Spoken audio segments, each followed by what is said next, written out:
আজকে আমরা শিখব যে কিভাবে এখানে দেখেন এই ক্রসের কিভাবে শেপটা দিতে হয়, এই কাজটাই আমরা শিখব। আমি যদি আপনাদেরকে একটু স্টাইলিং পিকচারটা দেখাই, তো দেখেন এখানে কিন্তু একটা শেপ আছে। হ্যাঁ, এই শেপটাও কিন্তু খুব গুরুত্বপূর্ণ। তো আজকে আমরা এই শেপের কাজটাই শিখবো। আর শেপের কাজটা শেখার জন্য এখন আমরা একটু জুম করে নিই, তাহলে আপনাদের বুঝতে সুবিধা হবে।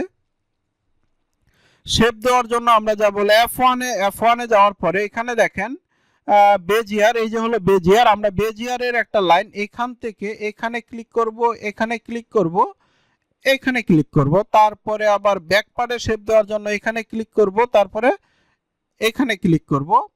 এখন আমরা প্রথমে ফ্রন্ট পার্টের শেপটা দিব। তো ফ্রন্ট পার্টের শেপটা দেখেন কত সহজে একটা ফ্রন্ট পার্টের শেপ দেওয়া যায়, সেই কাজটাই আমি আজকে আপনাদেরকে দেখাচ্ছি। ডিসপ্লেতে যাব, ডিসপ্লেতে যাওয়ার পরে এখান থেকে হ্যান্ডেল নিব। হ্যান্ডেল নেওয়ার পরে আমরা যাব F3-তে যাওয়ার পরে দেখেন এই যে দেখেন রিশেপ। আমরা এখান থেকে এই যে দেখেন এই যে কিভাবে শেপটা দিতেছি, কারণ এই শেপটাও গুরুত্বপূর্ণ। আপনারা এই যে দেখেন শেপটা কত সহজে শেপের কাজটা করা যায়, আমি কিন্তু ওইভাবে চেষ্টা করতেছি। তো আপনারা অবশ্যই মনোযোগ সহকারে ভিডিওটা দেখতে থাকেন, তাহলেই বুঝতে পারবেন যে আসলে কত সহজে শেপটা দেওয়া যায়। এই যে দেখেন ফ্রন্ট পার্টের শেপ দেওয়ার কাজ শেষ। আচ্ছা, ফ্রন্ট পার্টটা মনে হয় আরেকটু শেপ দিলে ভালো হয়। হ্যাঁ, এখন ঠিক আছে। এখন আমরা ব্যাক পার্টের শেপটা দিব। আর ব্যাক পার্টের শেপটাও দেখেন কত সহজে ব্যাক পার্টের শেপটা দেওয়া যায়। এই যে দেখেন ব্যাক পার্টের শেপটাও আমরা দিয়ে দিচ্ছি। দেখেন আমাদের কিন্তু ব্যাক পার্টের শেপও কিন্তু আমাদের দেওয়ার কাজ কিন্তু আমাদের শেষ। তো আপনারা দেখেন যে কত সহজে একটা শেপের কাজ করা যায়, সেই কাজটাই কিন্তু আমি আপনাদেরকে দেখাইলাম। তো আপনারা অবশ্যই মনোযোগ সহকারে ভিডিওগুলো দেখতে থাকেন, তাহলে আপনারা বুঝতে পারবেন যে কত সহজে একটা রামপারের প্যাটার্ন তৈরি করা যায়। এখন আমরা এখানে দেখি একটু শেপ দিলে, একটু শেপ দেওয়া যায় কিনা। এখানে আমাদের একটু সামান্য শেপ দিতে হবে এই জায়গাটায়। হ্যাঁ, এই জায়গাটা আমি তো এই যে আমি একটু শেপ দিয়ে দিলাম, বেশি শেপ দেওয়া দরকার নাই, হালকা একটু শেপ দিলেই হবে এই জায়গায়। দেখেন প্যাটার্নের কিন্তু সুন্দর একটা লুকিং কিন্তু প্যাটার্নের চলে আসছে, খেয়াল করছেন? খুব সুন্দর একটা লুকিং কিন্তু প্যাটার্নের চলে আসছে।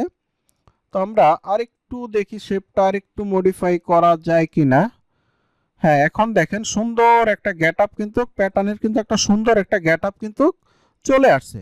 এখন আমরা এই যে দেখেন ইনসার্ট পয়েন্ট, আমরা এগুলাকে ইনসার্ট পয়েন্ট করে দিব। এই যে ইনসার্ট পয়েন্ট করতেছি, ইনসার্ট পয়েন্ট করে দিলাম সবগুলোই। তো দেখেন আমাদের কিন্তু এখানে কিন্তু আর কোনো কাজ কিন্তু আমাদের নাই।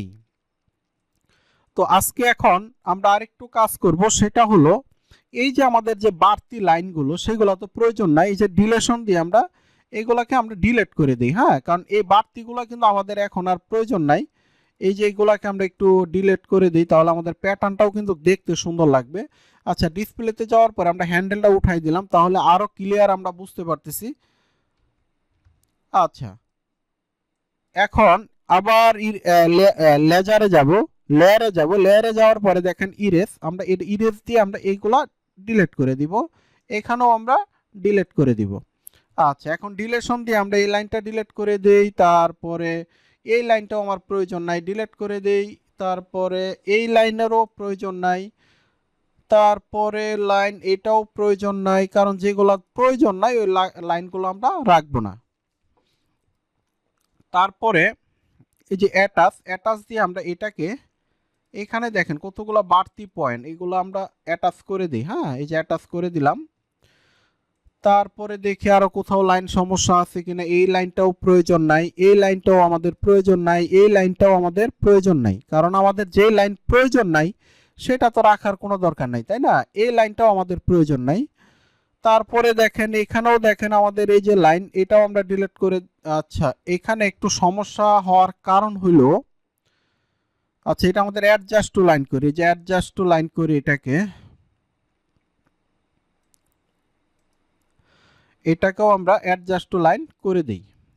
দেওয়ার পরে এই পয়েন্টটা ডিলিট। আচ্ছা, দেখেন আমাদের কিন্তু প্যাটার্নের দেখেন বাড়তি লাইনগুলো ডিলিট করার পরে প্যাটার্নের কিন্তু একটা খুব সুন্দর একটা শেপ চলে আসছে, খেয়াল করছেন? তো মোটামুটি আমাদের প্যাটার্ন কিন্তু একটা পর্যায়ে কিন্তু আমাদের প্যাটার্ন চলে আসছে। আমরা এর পরের পর্বে আমরা শিখব যে কিভাবে স্লিপের প্যাটার্নটা তৈরি করতে হয়, কারণ আমাদের কিন্তু স্লিপের প্যাটার্ন বাকি আছে। তারপরে এখানে কিন্তু প্লাকেট আছে, একটা প্লাকেটের প্যাটার্নটা বাকি আছে, আমাদের কলারের প্যাটার্ন বাকি আছে। আচ্ছা, এখন দেখি যে এখানে শেপে কি আরো কোনো মডিফাই করা যায় কিনা, আমরা একটু চেষ্টা করি। কারণ শেপগুলো যদি সুন্দর না হয়, আরেকটা জিনিস দেখেন, এই যে লাইনগুলো কিন্তু অ্যাটাচ না, এইগুলো কিন্তু অ্যাটাচ করে দিতে হবে।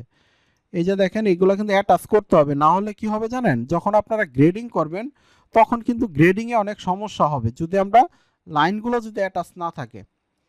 আচ্ছা, এখন শেপগুলো মনে হয় আরেকটু মডিফাই করা যায়। হ্যাঁ, আমরা আরেকটু চেষ্টা করি শেপগুলা, আরেকটু চেষ্টা করি ডিসপ্লেতে যাই, হ্যান্ডেল নেই, নেওয়ার পরে দেখি আরেকটু মডিফাই করা যায় কিনা। এখানে আমাদের হ্যান্ডেলটা নাই, কারণ হলো আমি যখন অ্যাডজাস্ট টু লাইন করছি তখন হ্যান্ডেল চলে গেছে এই লাইনের। তার জন্য এখন আমাদের এই কার পয়েন্ট উঠাই, এই যে দেখেন কার পয়েন্ট, এই কার পয়েন্ট উঠানোর পরে আমাদের এইভাবে কার পয়েন্ট ধরে ধরে আমাদের শেপ যদি কোনো কারেকশন করতে হয় তাহলে আমাদের এই কার পয়েন্ট ধরে ধরে শেপটা ঠিক করতে হবে। তো দেখেন কত সুন্দর, এখন প্যাটার্নটা কিন্তু কত সুন্দর লাগতেছে, খেয়াল করছেন? প্যাটার্নটা কিন্তু খুব সুন্দর একটা গেট আপ কিন্তু প্যাটার্নের এখন চলে আসছে। তো এখানে মনে হচ্ছে যে সামান্য একটু কারেকশন করা যায়। আসলে মূলত হলো কি, শেপের জিনিসটা হলো আপনারা যত পরিমাণ চর্চা করবেন আপনাদের প্যাটার্নের শেপ তত সুন্দর হবে। তো দেখেন মোটামুটি প্যাটার্ন কিন্তু এখন একটা পর্যায়ে চলে আসছে, খুব সুন্দর লাগতেছে প্যাটার্নটা। তাহলে এখন এই প্যাটার্নে আমাদের শুধুমাত্র এখন স্লিপ প্লাকেট, আমি যদি স্টাইলিং পিকচার দেখাই তাহলে আপনারা ক্লিয়ার হবেন। এইখানে দেখেন, এই যে দেখেন একটা প্লাকেট, তারপরে আছে স্লিপ, তারপরে আছে কলার, তারপরে কলার ব্যান্ড। এই প্যাটার্নগুলো কিন্তু আমাদের মেক করার বাকি আছে। তো